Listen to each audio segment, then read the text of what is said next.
The throne room shook with the sound of bombardment.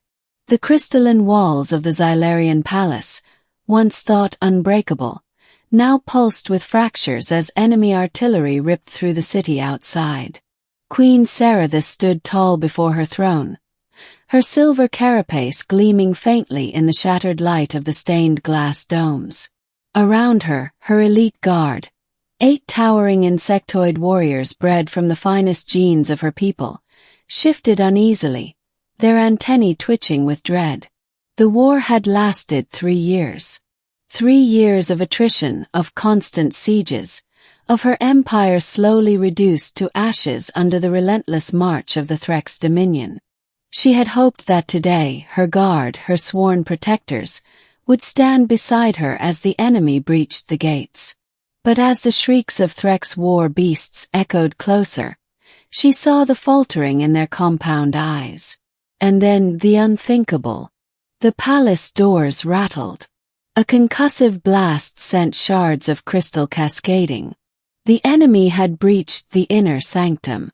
The guards, her guards, looked once to her, then once to one another and broke. "Forgive us, my queen," one hissed in the old tongue. And then they fled. All but one figure remained in the chamber.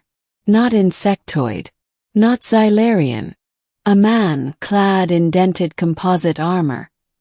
His insignia scorched from months of battle. A human soldier, his rifle nearly broken. His body bruised and battered. Serathis blinked in disbelief. "Why do you stay, off-worlder?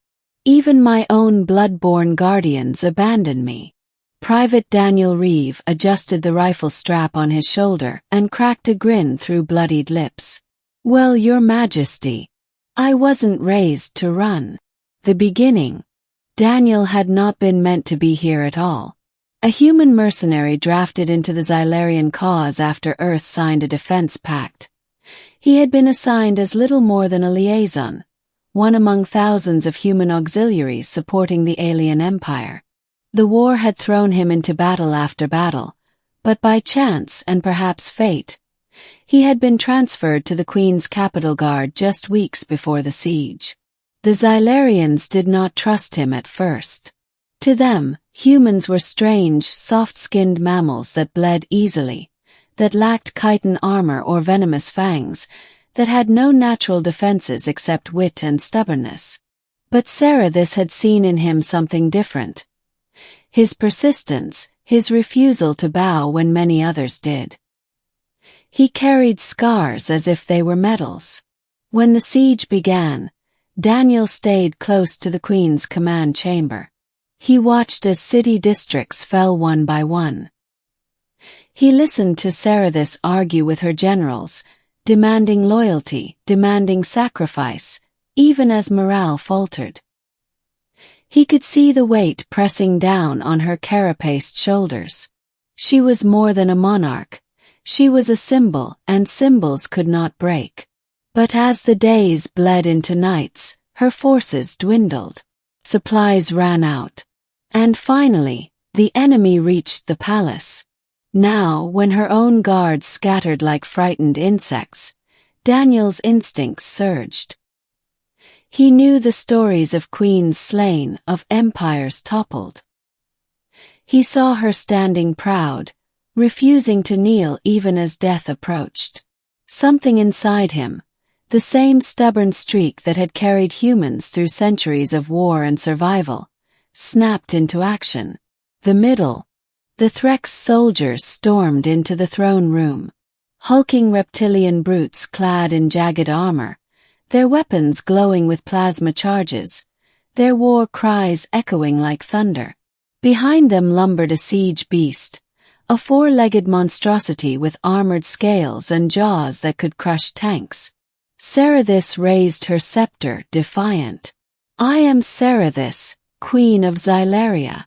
Strike me if you dare, and my people's vengeance will outlast the stars." The Threx commander laughed, a guttural rumble. "Your people. They are already dust." He raised his weapon, aimed squarely at her chest. Daniel moved without thinking. He leapt forward, placing himself between the queen and the barrel of the plasma rifle. The bolt fired. Heat seared through his armor. Pain like fire lanced across his ribs, nearly dropping him to the ground. But he held firm, teeth gritted. Cerethus's compound eyes widened. "Human! Stay behind me," Daniel growled. His rifle barked in response, bullets tearing into the nearest Threx warrior. The reptilian fell, but another surged forward. The room erupted into chaos. Plasma bolts scorched the crystalline walls. Daniel weaved, firing bursts, ducking behind shattered pillars, always keeping himself between the queen and the attackers. His armor smoked, his side bled freely, but he fought like a man possessed. Cerethus, unused to such reckless defiance, found herself shaken. Her people believed in order, hierarchy, and obedience. When faced with impossible odds, Xylarians retreated, regrouped, recalculated. But this human, this fragile creature of flesh, simply refused to yield. He fought with a desperation she had never witnessed. More Threx soldiers poured into the chamber. Daniel was running out of ammo. He glanced back at the queen. "Any chance you've got a hidden escape tunnel in this fancy palace?" "There is," she admitted, "but it leads outside the city. It will not save me." "Maybe not," he muttered, reloading the last of his rounds. "But it might save us." They fought their way to the tunnel entrance, Daniel's rifle spitting fire until it clicked empty. Then he drew his combat knife, slashing at claws and teeth, shielding the queen with his own battered frame. At one point the siege beast lunged. Its jaws clamped onto his shoulder plate, tearing through metal. Daniel screamed, driving the knife into its eye until it recoiled. The queen, overwhelmed by the sight, felt something strange stir within her chest. This human was not just protecting her. He was bleeding for her.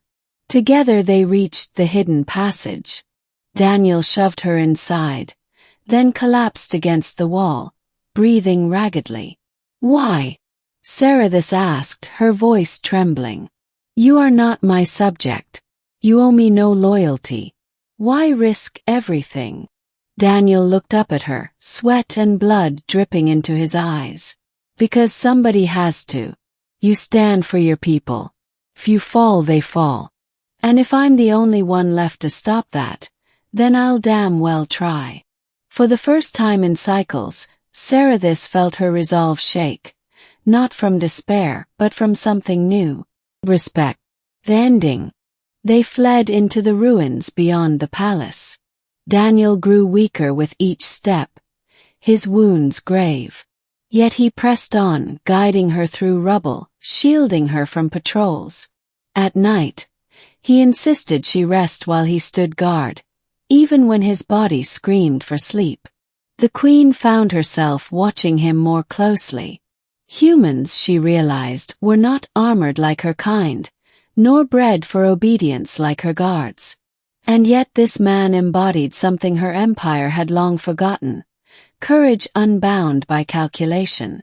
Days later, as the Threx closed in, a miracle arrived. Human reinforcements, Earth's fleet, answering the desperate call of their lone soldier's last transmission, descended upon the battlefield. Warships roared, guns blazing, scattering the Threx lines. Daniel, half conscious, smiled faintly as he heard the thunder of human cannons. Cerethus knelt beside him. "Do not close your eyes, human. You have given me more than loyalty. You have reminded me what it means to fight." He chuckled weakly. "Glad I could be useful." He collapsed into her arms.